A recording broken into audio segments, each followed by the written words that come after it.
There are two kinds of people in this world. The people who fail to do what they know they should, and those who keep doing things they know they shouldn't. Guess what? You're both. Hi, I'm your podcast host and life and business coach, Marcy Barker, aka your loving kick in the pants.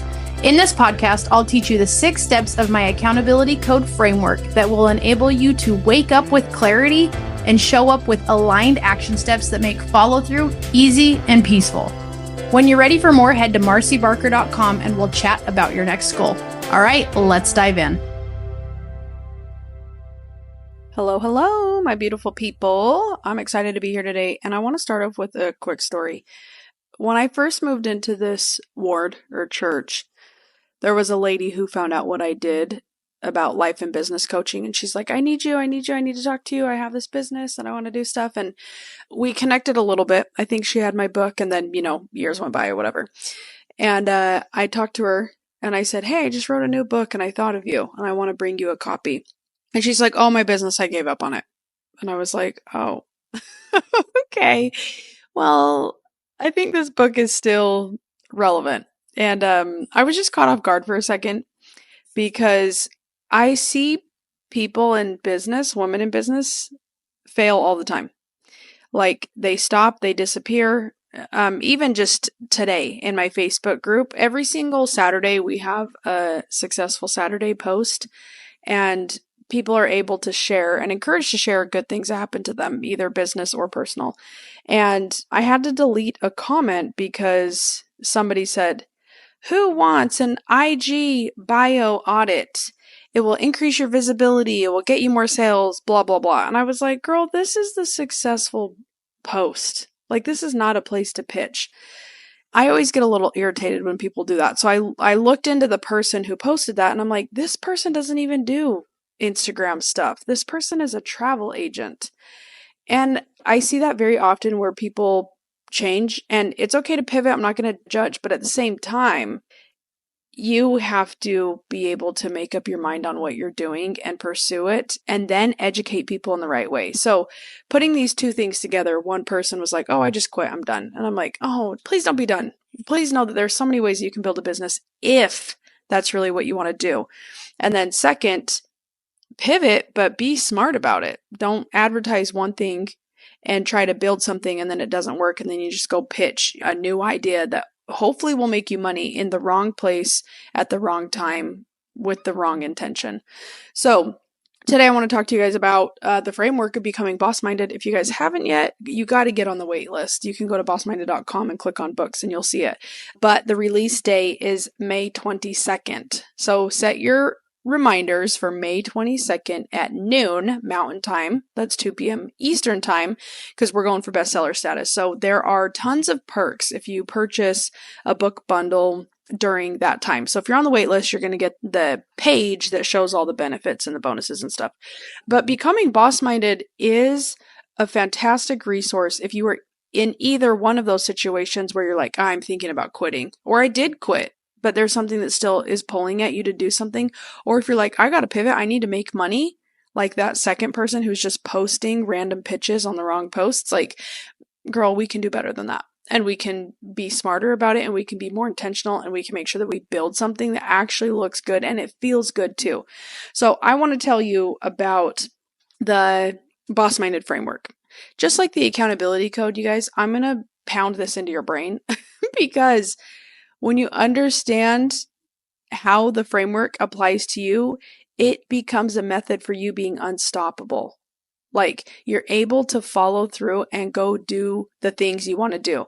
Now, I will say there's a couple of differences between the accountability code and the boss-minded framework, but they're very similar. So the accountability code is designed to make follow through easy and peaceful. So that means if you have something that you want to do in your head and you're trying to find the willpower, the discipline, the motivation to do it, the accountability code is going to help you sift through that first to get rid of the crap that doesn't align or fit in, and then pinpoint exactly what you should be doing. The boss-minded framework, I would say it's a step up in terms of what you're applying it to. Like, the accountability code is for life. It is for the things that are internally pulling at you. It's more emotional. It can be spiritual as well. But the boss-minded framework is very much like, you better have a pen and paper because you're going to be writing stuff down. You're going to be documenting. You're going to be building your business. You're going to be becoming more boss-minded, which means you are taking full control of your business. You're taking full control of your goals. You're taking full control of the things that you want in life. And it's going to require more strategy than just trying and failing. Okay. So first step to becoming boss-minded is desire more. So you have to ask yourself, what do you really want that maybe you've been afraid to admit? So let's continue using these two examples. One person, lady from church, and second person, Facebook group member. So first lady from church, what's something you really want that you've been afraid to admit? So let's pretend that she just wants extra income, that she wants to have something that she enjoys that brings in a couple hundred or a couple $1,000s a month. Desiring more is your opportunity to say, you know what do I really want? And let me separate that from the expectations of what other people want for me or what I think I should be doing. Second, Facebook group member, what do you really want that you've been afraid to admit? Man, she's going to have to dig deep. From my interactions with seeing her content, I don't really know what she wants. I just know that she went from travel agent to Instagram audit coach. Who even knows? But if I could guess what she really wants that she's been afraid to admit, she wants to make money as well. And she probably wants to be seen. She probably wants to be visible, which is why her offer is about increasing your bio so you're seen. And then she went and posted it in a place where it maybe wasn't relevant, but obviously I saw it. Okay, so desiring more, this is the opportunity for you to say, what are you actually going to put your effort towards? Because that matters. If you don't know what you're putting your effort towards, then what good is your action going to be if you're not really sure where you want to end up? Okay, so the second step is define the cost. Define the cost in the Boss-Minded framework means that you are actually sitting down and sifting through what it's going to take to succeed, and also what is the cost to you if you don't take action. So, lady from church, the cost for her, if she's going to start a business, she's going to have to dedicate some time, and she probably needs to dedicate some resources as well and be willing to invest in whatever tools that she needs next. It could be books, it could be a CRM, it could be networking events. It's all going to depend on what she's trying to build. The cost of her not taking action is she might continue to deal with thoughts of failure, of like, oh, I quit on my business, or not making money. She's going to have to continue to deal with the lack of not having what she wants. So there is always a cost to taking action, and there's always a cost to not taking action. So the Facebook group member, define the cost for her. She might have to, maybe she knew her comment was going to get deleted, because maybe she knew she was breaking the rules, or maybe she could read the room and know that the post that says, tell us something you were successful with this week, business or personal, and then commenting like, here's an Instagram audit, who wants more visibility? Like maybe she knew the cost of that it would probably get deleted because it's not the correct place to post it. But maybe she thought, the cost of me posting this, maybe I will get a client out of it. Who knows? So defining the cost, you got to ask yourself, what are you tolerating that's costing you joy, time, or money? Like, what is it about your situation that is costing you something? And again, there's always going to be a cost to getting what you want, and there's always going to be a cost for sitting around and doing nothing or doing things the wrong way. And in my book, Becoming Boss-Minded, I share a lot of examples of mistakes I've made. So I want to save you from making big, useless mistakes just by sitting down and defining the cost. So this is you being a little bit more smart about your actions and a little bit more motivated by what could be. So defining the cost is a very important part. And unlike the accountability code framework, we don't really think about the cost. We just want to make sure that we are in alignment with our spirits. And that is very important. But when it comes to building a business, a successful business is profitable. And that's a different definition than having a successful life or spirit that you can sit down at the end of the day and feel good with yourself. So there is obviously a way that they're going to overlap, but you should use each framework depending on what you're trying to go for. Some days the accountability codes are really going to be the best thing for you. And then other times you're like, I have big business goals. I need a more applicable framework. Hey, my beautiful people. The message of waking up and showing up is yours for the taking. In fact, it's completely free. All you got to do is take this quick action. I I've recorded my entire audiobook and I'd love for you to consume it between episodes. Head to marcybarker.com to get instant access to the accountability code Wake Up and Show Up. All right, so step 3 of the Becoming Boss-Minded framework is to find the edge. And this is, finding the edge is where you say, I'm going to find where my comfort zone ends, and I'm going to step over just a little bit so that I can stretch and I can grow myself. Because if you don't, you will never hit that next level of success. Because your next level of success, it doesn't live in your comfort zone. It doesn't live in your reality right now. So you have to be willing to expand your reality and expand your skills and your experiences to go and get something. So lady at church, finding her edge might be reading the book about building a business, even though she's not actively trying to build a business right now. That might be her edge of where she's like, okay, I might take the next step again. Or she might just let the book sit on her shelf for 6 months, and that is totally fine. She's going to have to find her edge and decide what does she really want, but nothing's going to happen until she makes a choice to just step out a little bit. So, Facebook group member, she may be found the edge and went way past it. We don't know. We honestly don't know. Maybe her posting was her finding the edge of saying, hey, I'm not active in this group, but I want to be active in this group again. I'm just going to go and make a comment on the first post I see. Like, we don't know what that is, but finding the edge is you asking yourself, where are you staying too safe? So the Facebook group member, that very well could have been the edge where she's like, I'm going to get back on the horse again and I'm going to post. And I'm going to post the only thing I know how, which is let me tell people what I offer. So finding the edge is going to be a very personal thing for you. And in the book, I talk about lots of experiences where finding the edge is a very personal thing where you've got to decide where your comfort zone is and take a step past it, and not going too big, not going too crazy, not letting other people push you past the edge. So finding the edge, I would say that's probably the most personal, pivotal part. And there's a reason why finding the edge is the middle step of the Boss-Minded framework. So ask yourself, what's something that you can do to step just beyond your comfort zone? Because that is going to provide the space for the momentum that you need. Okay, the 4th step of the Boss-Minded framework is create your version of success. So creating your version of success is where you get to decide right now that you're not a failure. This is where you get to decide what measurements of growth are going to count as a win for you. So lady from church, she might say, you know what? I picked up the book and I read it. That is successful to me because I'm taking the first step again, even though I've been discouraged or I decided to quit, but that's a success that I picked up the book and I'm more motivated to do it again. Or she might say, you know what? My version of success is I had a different business idea that I was ignoring the whole time that I was trying to do that direct sales thing or whatever it is. But creating your version of success, this is your ability to update your mindset to know that every action you take is worthwhile. In the book, I talk about how Aubrey and I had that investment that went south, $100,000. It's hard to talk about, but we had to reframe our mindset so that we could still be successful, because losing that kind of money, it can be very damaging to a lot of different parts of your life. But that helped us get way more organized and in tune and dedicated to our goals. So creating the version of success, instead of saying we were a failure and we were a victim of like a second tier scam, we can say, you know what?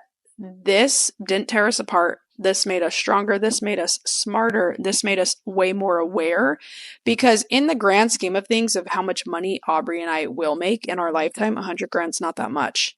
And honestly, I don't want my life to be defined by how much money I have. I want my life to be defined by how close and strong my marriage is. So creating your version of success, lady from church might be like, I read the book, success. And same with the Facebook group members. Maybe she was like, you know what? My comment got deleted, but now I know where to spend my time. And there's a good chance she might leave the group and feel like, oh, I'm not safe there. I'm not allowed to post. The rules are too strict, whatever it may be. She might decide that, okay, I blessed and released a Facebook group that doesn't serve me or doesn't allow me to do what I want. Or she might be like, oh, okay, yeah, my version of success is doing better and making sure that I'm not tarnishing my name in a group. Creating your version of success, you have to ask yourself, what would feel good to me? Not just look good, but what do I want my life and my business to look like? And I'm going to put my business up against those parameters because that's what matters to me. And creating your version of success is so necessary, because if you are going to leave that up to other people to do for you, you will never get a clear answer, and it will never be a success because people are not going to agree on what your version of success looks like. So this is a big mindset shift where you're like, oh, I've gotten out of my comfort zone. Now I need to define what's actually going to make it worth it because I put myself out there. So the last step of the Boss-Minded framework is to take your seat. And take your seat, this is where you put on your big girl panties and you say, nothing's going to stop me. Nobody can control this outcome better than I can. And taking your seat is saying, you know what, there's a spot for me. The table is not full. We can always pull up a chair. And I get to define what that seat looks like. It's almost like putting on your armor and being like, take a shot, because this is mine. Nothing can stop me. And I'm so clear on what I want to do that I'm going to go claim it because there's room for everyone. So the lady at church might say, you know what? I was given this gift of a book. I am going to read it. This is my copy. And I got a copy before it was released. She's going to get one before it's actually released, which I just had a feeling that I should give it to her. And whatever she decides to do with it is totally fine. But I'm not going to ignore the prompting that I had to say, you know what, so-and-so needs a copy of this book. So take your seat. She might say, you know what, it's time for me to do it again. Or she might be like, you know what, I learned a lot from building a business, and reading this business book helped me recognize that I don't want to do it again. That very well could be it. But taking your seat is where you say, this is my position and you can't take it from me because I built it. I created it, and this is where I'm supposed to be, and this is where I'm going to stay. So the Facebook group member taking your seat, she could very well say, you know what, I'll start my own group. Or she might say, you know what, I want to fit in here and I want success by following the guidelines that Marcy knows are successful. I'm going to do that. I'm going to take this new business idea and I'm going to put it into a pathway that's actually going to help it grow. So taking your seat, you can do that by asking yourself, what are you qualified for right now that you keep delaying? Like, what is something that you know you're capable of, but maybe you haven't quite claimed it yet? Taking your seat is your decision to say, this is mine and I'm going to go and get it. The reason why taking your seat is the last step of the Boss-Minded framework is because you have to do the pre-work or the prep work or the previous 4 steps to really be confident in what your actions are. And if you haven't seen yet, the cover of the Boss-Minded book is a chair, and it looks like a comfortable, royal looking chair, and it's in an office setting. And I did a lot of testing on the cover, and there was 1 or 2 people that were like, I don't like the empty chair. There needs to be a woman in it. And other people are like, well, if there's a woman in it, it can't be a skinny white woman because it needs to be inclusive. And I was like, okay, well, I guess I can't go on the cover of my own book then. So maybe I leave my face out of it and blah, blah, blah, blah, blah. But taking your seat, now the cover is very descriptive of like, this spot is yours if you want it. It is open. It is comfortable. It is worth it. And if you want it, come and get it. Come and take your seat.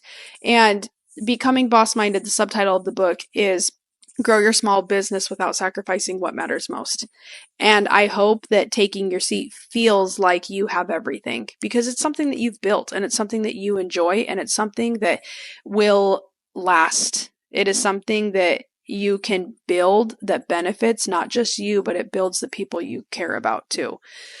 So here's a few things that you could take home from this podcast today is I want you to ask yourself, like, what do you want to do with your business?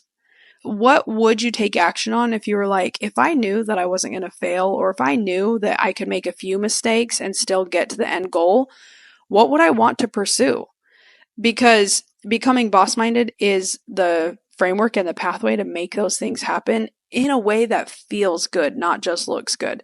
So I hope that if you haven't yet, go to bossminded.com, get on the wait list for the book, and you guys set your alarms for May 22nd at noon Mountain Time, because that's when you'll head to Amazon. You guys can get the book for the cheapest price that Amazon would let me set it to. It's set at $7.99, and you can get the book, and there are different bonuses too. So if you prefer the audiobook, you guys know I recorded the whole thing. I have that ready to go.